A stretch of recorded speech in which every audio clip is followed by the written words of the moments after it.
Magandang araw mga kapatid, mga kaibigan. Ito po ang ating papaksain sa hapong ito, pagpapatuloy sa ating naumpisahang tema, ang patungkol sa pamilya.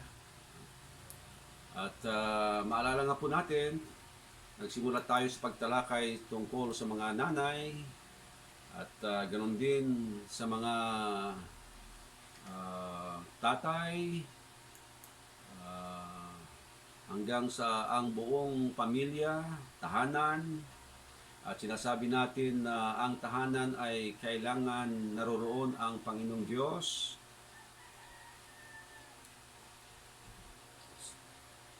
At daragdagan natin sa ngayon ang pag-aaral po na ito. Ngayon naman ating tatalakayin kung papaano natin papagtibayin ang tahanan na ibinigay po sa atin ng Diyos. Yung ating pamilya, yung ating home and not our house. Nung nakaraan kasi yung home, ating tinalakay, no? Ang pwesto ng Diyos sa ating mga tahanan, the place of God in our home. So ngayon po ay ang paksang pagpapatibay ng ating pamilya. Mahaba po ang ating materials, kasi 10 ang mga pamamaraan upang mapatibay natin ang isang Christian home. Hatiin natin yon.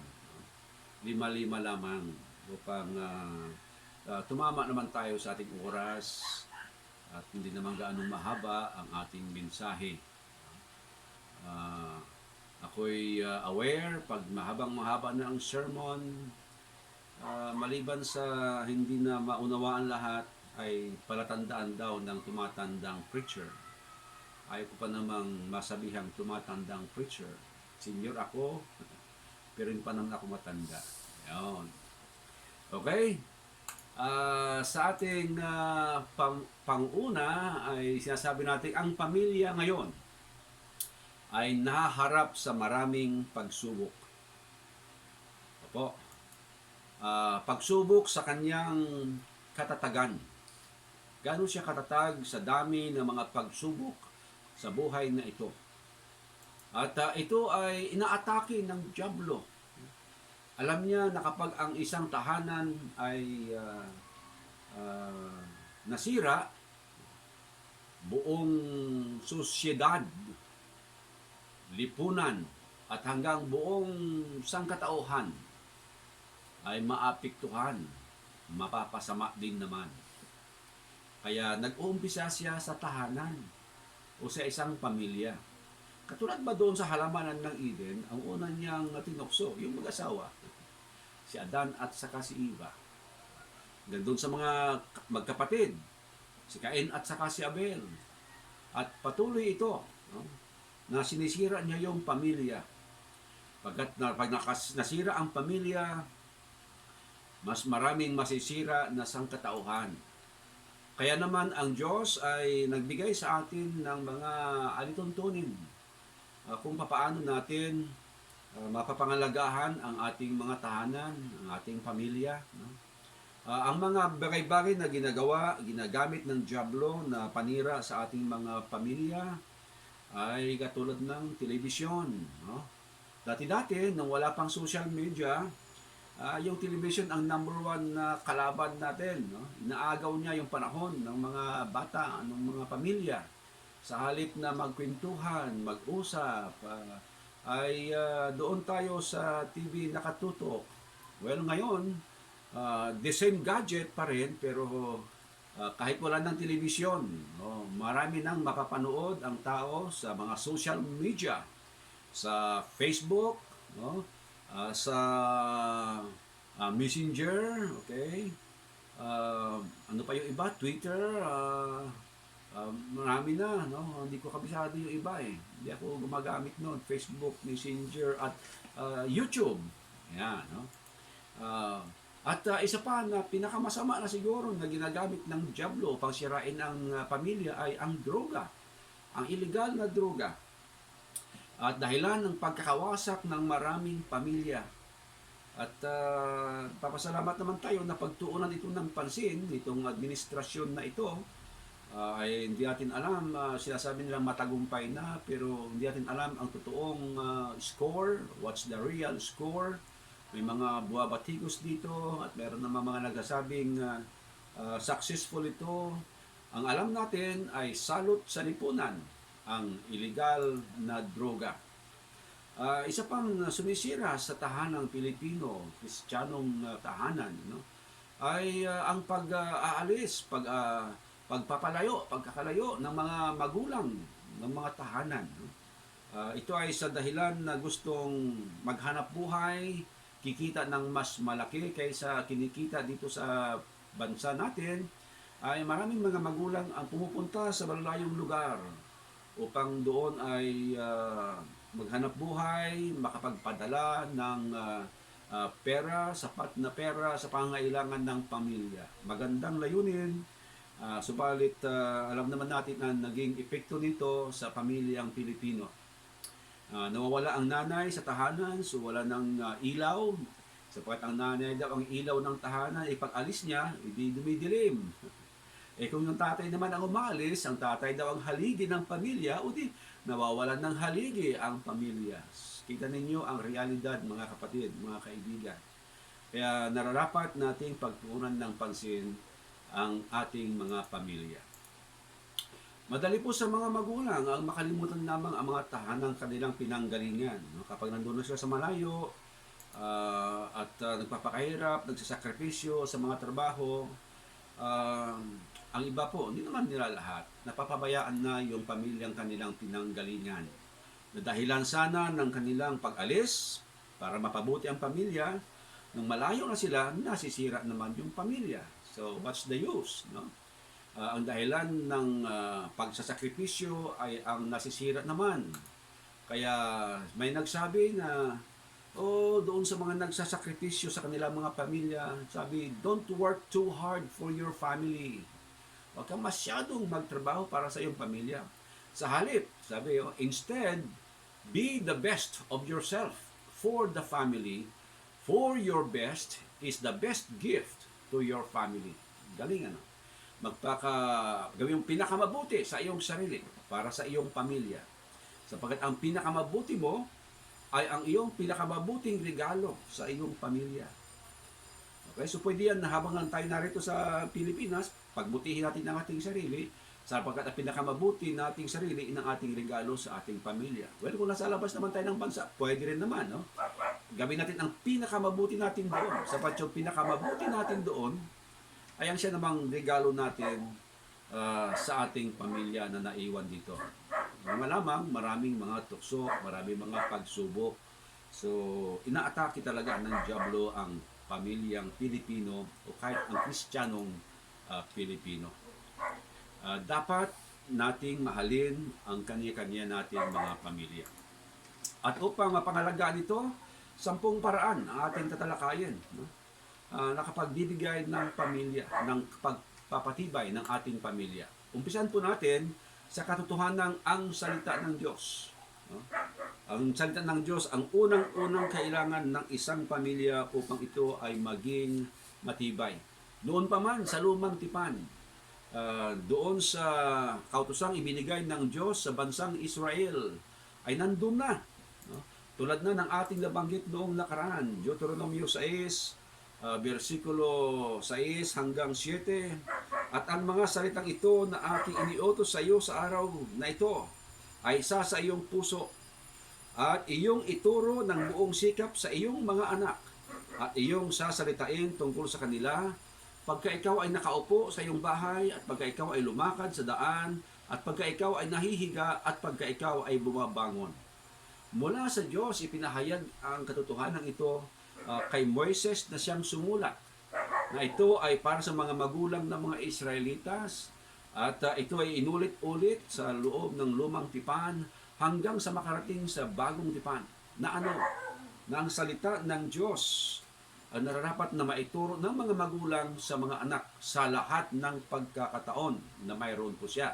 Sapagat ang sabi rito, kapag sila ay nakaupo sa bahay, so nakarelax marahil, no? Kaupo lamang eh.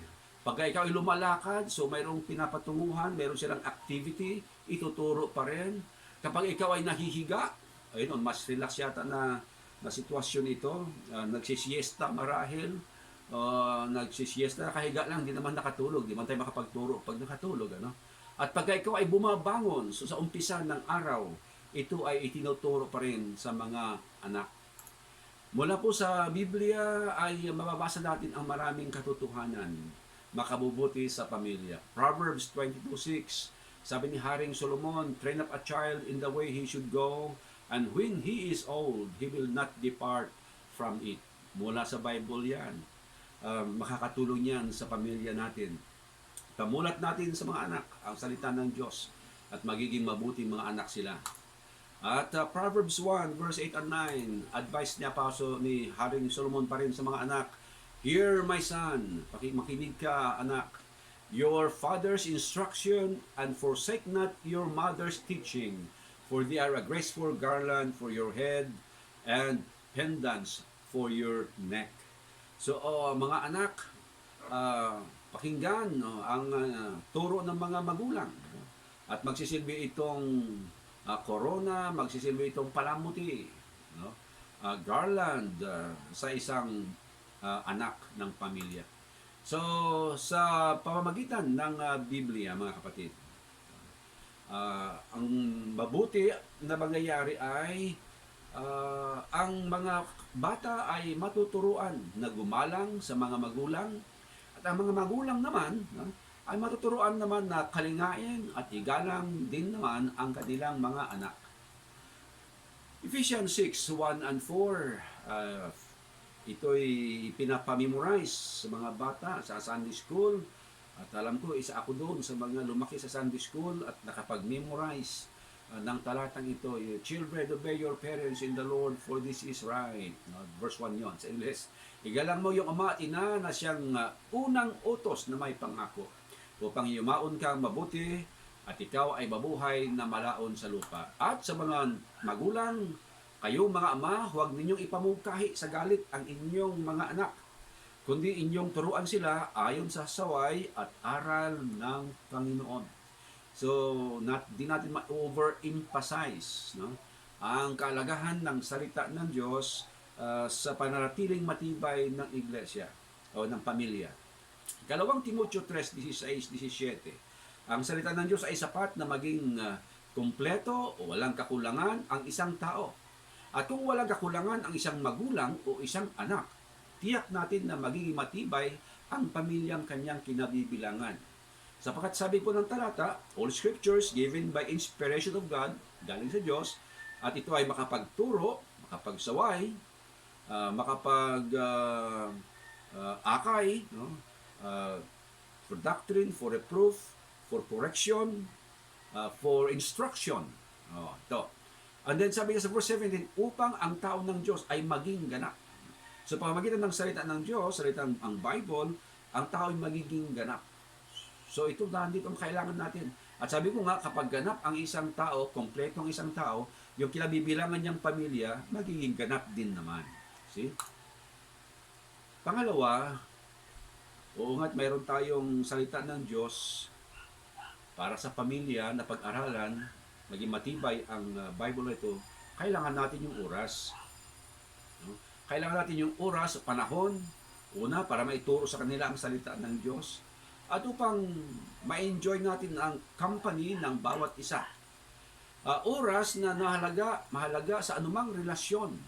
Maging ito ay physical relationship, so sa pamilya, mayroong physical relationship, may relasyon ng mag-asawa, relasyon ng mag-ama, mag-ina, magulang at mga anak, kahit na sa tinatawag natin na spiritual family, o sa anumang relationship na mayroon, kailangan. No? Halimbawa natin ang mga unang mga naging Kristiyano doon sa Jerusalem. Nung bagong-bago pa lamang ang mga Christians o ang church doon, nandun pa lamang sila. Alam nyo, ang kanilang ginagawa, hindi na sila nagsawa na sama-sama sila. They spend time together. Sabi doon, Acts 2:42 and 46, day by day, attending the temple together and breaking bread in their homes, they received their food with glad and generous hearts. Araw-araw sila doon sa templo, sa itong religious activities nila. No?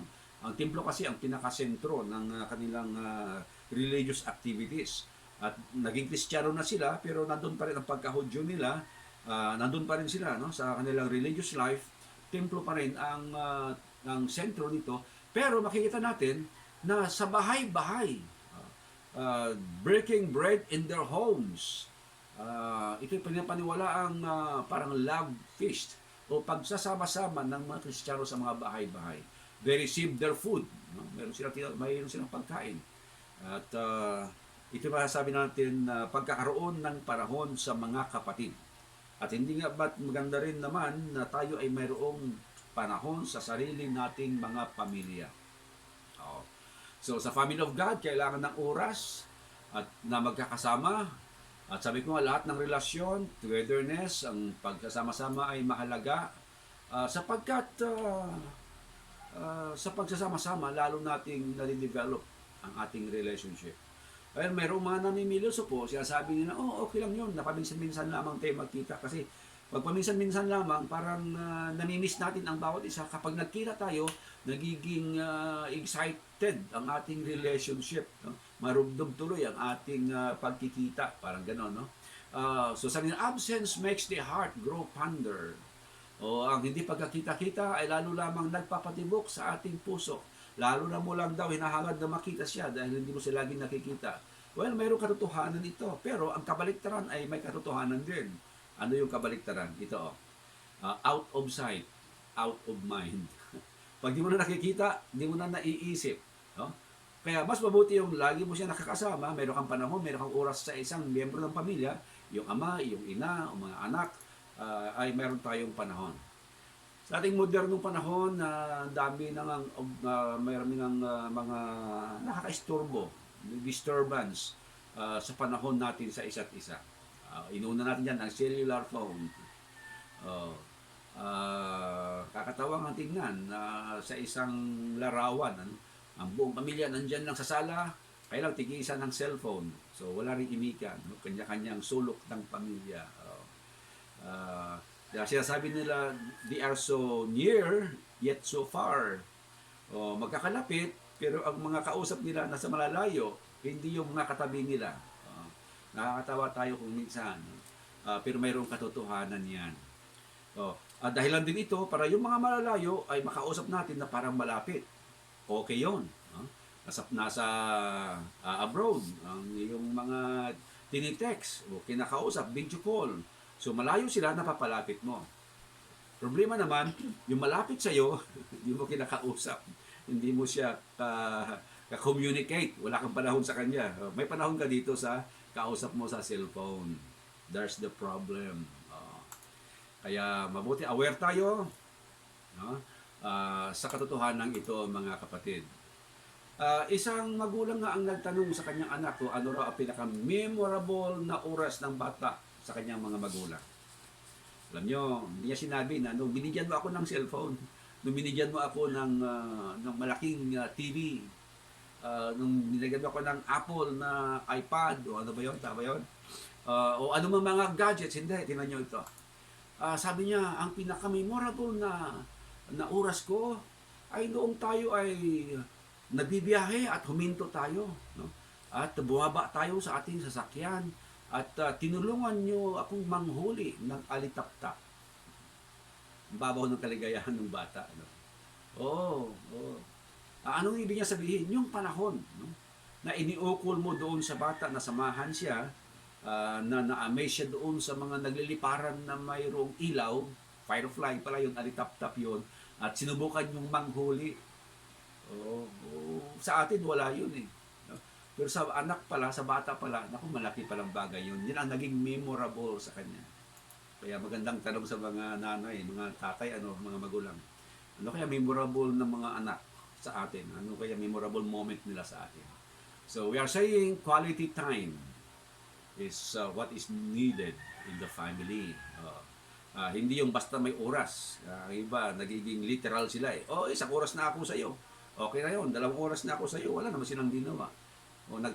Nasa isang sulok lang naman sila. Hindi sila nag-uusap. No? Hindi yun. No? Spending time, quality time. Kaya ang pangatlo, kapag meron tayong panahon sa isa't isa, then we know more of each other. Nakikilala natin lalo na ang bawat isa. Mahalaga yung pagkakakilala natin sa bawat isa. Ay, oo naman. Kasi kung hindi natin kilala ang bawat isa, baka makagawa tayo ng bagay na ayaw niya. O siya kagawa ng bagay na ayaw natin. Hindi niya tayo kilala sa ating personality, sa ating pagiging tayo. No? Oo nga, isang pamilya tayo, alam niyo naman, katulad ng sinabi, oo nga, at isang kamay lang yan, pero ang mga daliri natin magkakaiba. Oo. Mga anak, isang pamilya, pero magkakaiba ng ugali ang mga ito. So, ang pagkakakilala natin sa ating mga anak o mga kapatid kaya ay pagkaalam natin ng kanyang mga kahinaan at ng kanyang mga kalakasan bilang tao. Ito ay ang pagkakaalam natin sa kanyang emosyon. No?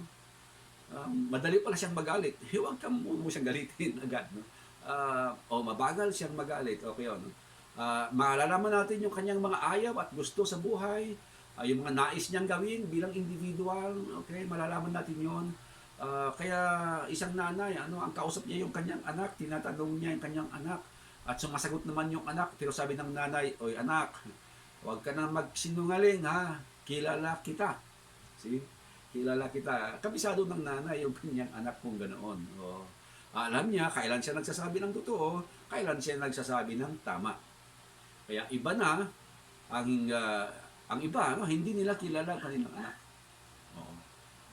In fact, may mga nagsasabi, hindi ko alam na ganyan pala ang kakayahan ng anak ko. Halimbawa, yung anak niya ay pumasa sa isang pagsusulit o magaling sa isang sports. O mayroon siyang naitatagong kakayahan. Tapos sasabihin ng magulang, hindi ko alam na mayroon pala siyang ganyang talent. Kasi hindi mo inalam. Hindi natin inalam. Ang Panginoong Jesus sa Lucas Kapitulo 2, versikulo 48 at 50, may pagkakataon sa buhay niya nung maliit pa siya na parang sinasabi natin na hindi siya nakilala ng kanyang mga magulang. Well, mga magulang, ibig sabihin, yung totoong nanay niya, si Maria, at yung kanyang ama-amahan, hindi man talaga ang totoong ama niya, si Jose, di ba? Natin yon. Ang nangyari ay noong pumunta sila sa templo sa Jerusalem, no? Dumalo sila sa kapistahan ng mga Hudyo, taon-taon kasi yan Ang mga Hudyo galing sa iba't ibang mga lugar ay pupunta doon sa Jerusalem kasi yun ang pinakasentro ng pagka-Hudyo nila, yung templo. Kasi temple is the presence of God ang sinisimbolize. At doon lamang sa Jerusalem, di ba? Sa John chapter 4. Sabi ng babaeng Samaritana, kayo mga Hudyo, doon kayo sa Jerusalem nananambahan. Kami naman, dito kami sa amin, sa Samaria. Sabi ng Panginoon Jesus, dumating ang oras at ito nga na. Ang Diyos ay Espiritu. Ang sasamba sa Kanya ay sa Espiritu at sa katotohanan. Pero noong panahon na yun, yung templo ang kanilang pinakasentro. So pumunta sila doon sa Jerusalem at nung nagsiuwian na, ay nagpaiwan ang Panginoong Jesus. 12 years old siya, mga 12 years old. Nagpaiwan siya. At nang dumating sa bahay, sina Jose at si Maria, ayun, hinanap na nila si Batang Jesus. At pagating na, bumalik sila ng Jerusalem at nadatnan nila, nandoon sa templo ang Panginoong Jesus, nakikipagtalastasan sa mga teachers doon sa templo. At nung magkita sila, ito ang dialogue. Anak, bakit ginawa mo sa amin ang ganyan? Narito ang iyong ama at ako ang hinahanap kang may hapis. At sumagot naman ang Panginoong Jesus ng, bakit ninyo ako hinahanap? Hindi ba katalastas ninyo na dapat akong lumagak sa bahay ng aking ama? Anong sinasabi niya? No? Hindi nila naunawaan, nakalimutan nila marahil, kasi naman bata pa na ang batang ito ay ang anak ng Diyos. No? Dahil sinasabi, hindi niyo ako nakikilala. Di nga ba dapat ako ay dito sa templo sapagkat ako ay Diyos, o anak ako ng Diyos. At ang mga espiritual na bagay ang dapat kong pahalagahan. Hindi pagkakilala sa anak. Pinapahiwatig ng kahalagahan ng pagkakakilala sa isang pamilya, mga kapatid. Ang payo ng eksperto, kailangan na tanungin natin ang ating mga anak. Ito ang mga dapat nating itanong. Anong gusto nila paglaki nila? Anong gusto nilang maging paglaki nila? Ano ang gusto nilang gawin? Paghuhugas ng plato, pagwawalis, pagpapakain ng alaga, paglalaba, plansa, ano gusto nila gawin? Yun ay paggawa natin. O huwag mong baliktarin. Yung ayaw nila, yun ang pinapagawa mo. Binabaliktad mo eh. Dati, sa ating mga pag-aaral, sabi nila, kung saan ka mahina na subject, yun ang pagkukulan mo ng maraming panahon. Yun ang dating sistema eh. Ngayon, hindi na raw. Kung saan ka magaling, doon ka magpakagaling. O, kung mahina ka sa math, bakit pipilitin mo sarili mo sa math? Hindi gayon ang iyong talent eh. Parang gano'n, no? Kung ang math ang paborito mo, di doon ka. Kung hindi naman, di iwanan mo, doon ka sa iba. So parang gano'n ang principle dito. No? Ano yung alam mo na gusto ng anak mo, yun ay pagawa mo sa kanya. O, tingnan mo, mas madali ang trabaho niya. Masaya pa siya gagawa kasi gusto-gusto niya yung pagawa. Gusto niya mag-basketball, yun, pagawa mo sa kanya, basketball. Ano ang ayaw nilang gawin? O yun, huwag mong ipilit yun. Ano ang mga plano nila sa buhay? Anong plano mo pagkatapos mo mag-aral? Ano gusto mong trabaho? Ano ang plano mo pagkatapos magtrabaho ka? Mag-asawa ka na. Pagkatapos mag-asawa ka, ano ngayon? Nakakalimutan nila. Dapat unahin nila ang patungkol sa Diyos. Guidance ang kailangan nila sa atin. Number 4, kailangan ng pamilya ang magbahaginan ng mga suliranin. Sharing problems is the number 4 na requirements upang mapatibay natin ang ating pamilya. Sabi kasi ng Ecclesiastes chapter 4 verse 9, 2 are better than 1 because they have a good reward for their toil. For if they fall, one will lift up his fellow, but woe to him who is alone when he falls and has not another to lift him up. Oo, tama yun. Galing sa Diyos yan. Inihayag yan kay Solomon. Isinulat ni Solomon. Okay? Mapalad ang dalawa. Masabuti ang dalawa. Sapat kapag nahulog, natumba, nadapa yung isa, mayroong mabangon sa kanya. Reason why, meron tayong mga partners in life. Diba? Pero kawawa, sabi niya, nag-iisa. Kapag siya ay nagka-problema, siya lang isa, walang tutulong sa kanya. At yun ang principle behind ng number 4 na kailangan natin para tumibay ang ating pamilya. Problem sharing. Ang taong hindi nagbabahagi ng kanyang problema, kanya-kanya lang, siya sarili niya yung lahat ng problema niya. Napupuno din siya. Mayroon siyang hangganan eh. Sabi nga nila, ang ganito na yung problema ko, hanggang ulo na. No? Lampas nun, wala na.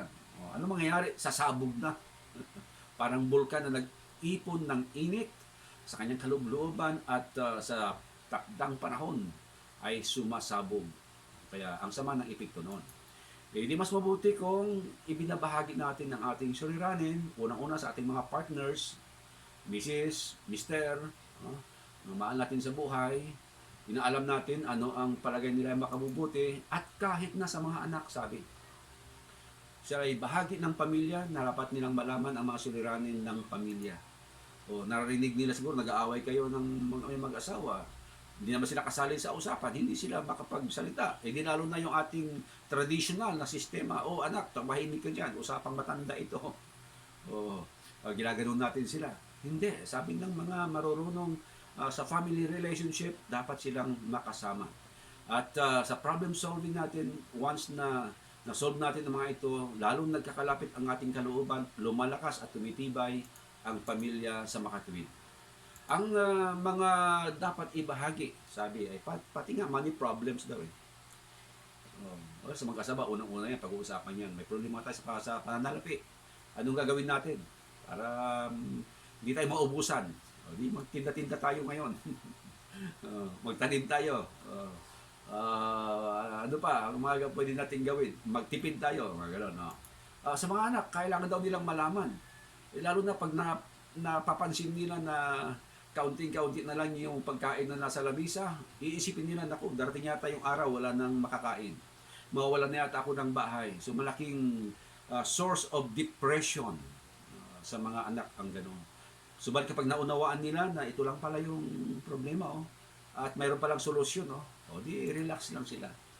Kahit nakikita nilang nagkikahos at naiintindihan naman nila mas relax sila at tutulong sila sa solusyon ng anumang problema ng pamilya. Mga sakit, karamdaman ng mga magulang, mabuti raw na alam din ng mga anak. Hindi yung bigla na lang ay nawalan sila ng magulang, hindi nila alam may sakit pala ang kanilang mga magulang. Mahirap yun, di ba? Ganun din ang kamatayan mismo, death, yes. Kailangan maunawaan din ng mga bata. Hindi yung sabihin, natutulog lang siya. O tulog na ilang araw, hindi nagigising. Yung isang balit na bata pupunta doon, sasabihin nila, "Oh, Papa, gising na, Mama, gising na." Hindi nila alam, patay na. So maganda raw ibahagi yung sa kanila, what is death? Ganito ang kamatayan. No? Isang benefit na mga nag-aalaga ng mga pet, no? Mga aso, pusa. Pag namamatay ang mga yon, nagiging lesson sa mga anak yon. Hindi pala forever na mayroon silang aalagaan. May katapusan pala, may kamatayan pala yung kanilang alaga. Ganon din ang tao. Papasok natin sa kanila. Ganon din tayo, sasabihin. Pansamantala ang lahat ito sa mundo. See? So maganda pala ang problem sharing. Sa Genesis 22, versikulo 7, isang pangyayari dito na si Batang Isaac ay dinala sa bundok at ito ay bahagi ng pagsubok kay Amang Abraham. Diba sinubukan si Amang Abraham? Nasabi sa kanya, Abraham, punta ka sa bundok Moriah, ihandog mo ang iyong anak. Sabi nga natin makaraan, hindi man makapagreklamo si Abraham dahil nga sa kanyang pananampalataya sa Diyos. So maaga pa lamang, pumunta na kasama ang ilang mga alipin niya. Pero doon napaahon na sila sa bundok, iniwan yung mga alipin sila na lamang dalawa ng kanyang ama ang magkasama, kanyang anak na si Isaac. At paahon sila, paakyan sila. Nagsalita ngayon itong si Isaac. Hindi niya alam ang nangyayari. Hindi na ibahagi sa kanya ano yung mission nila ng araw na yon. Ano ang gagawin nila ng araw na yon? Blanco siya. Itong tanong niya, nakakakon yan. Andito ang kahoy at apoy, sabi niya. Kahoy, apoy, para ihahandog yan eh. Nasaan ang ihahandog? Hindi niya alam, siya pala yung handog. At totoo nga, pagdating nila doon, ginapos si Isaac, nilagay siya sa altar, tinaas ang punyal, at talaga siyang ihahandog. Pinigilan ng anghel si Abraham. Sabi niya, humungsakan ng anak mo, ang bata. Nandun ang tupa na lalaki, yun ang ihahandog mo. Traumatic yun sa anak. Ano kaya kung nalaman niya na galon lang pala yun? O di siguro hindi siya naging masyadong traumatic sa kanya. Na yun ay parang, walang yun, practice lang yun. Sa kanya, totoo yun. Totoo yun. Hindi niya alam yun, hindi na i-share sa kanya. And then, lastly, sa araw na ito ay gawin natin na ang kainan ay isang pampamilyang pagtitipon. Family affair. Yung kainan. Recommendation ito ng mga expert at alam natin na ito ay mayroong biblical backing. Mahalaga na sabay-sabay kumain ang pamilya. May mga pag-aaral. Ito? Yung daw mga nag-i-excel sa mga schools, magaganda ang grado, sa kanilang research nakita nila ay as a family they ate together. Kumakain sila together. No? Yung mga hindi nag-i-excel daw sa school, no? Yun daw yung mga nalaman nila sa kanilang research. Hindi raw sila sabay-sabay na kumain sa school.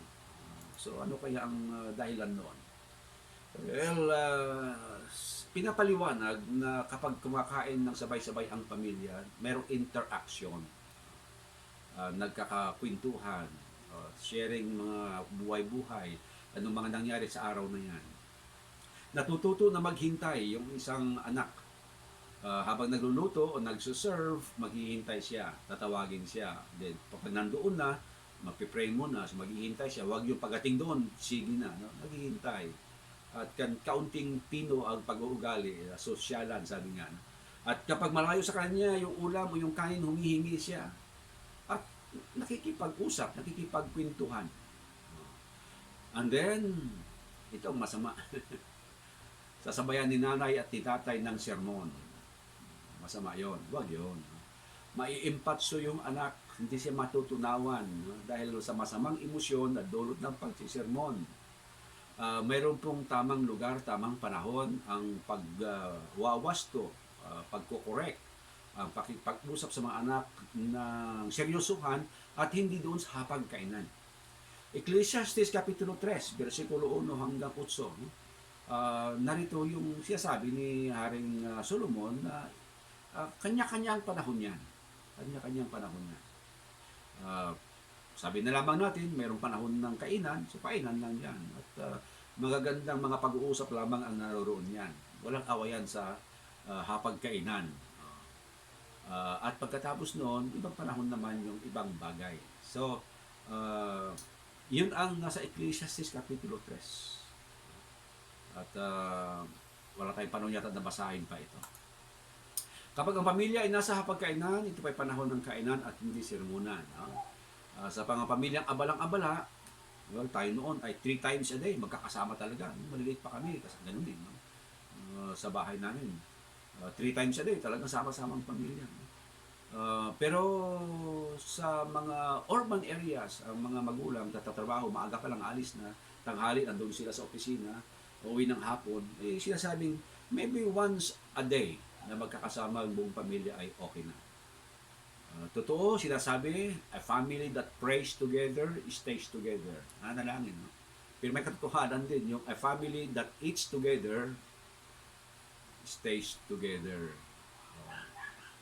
So, yun ang kailangan na panglima.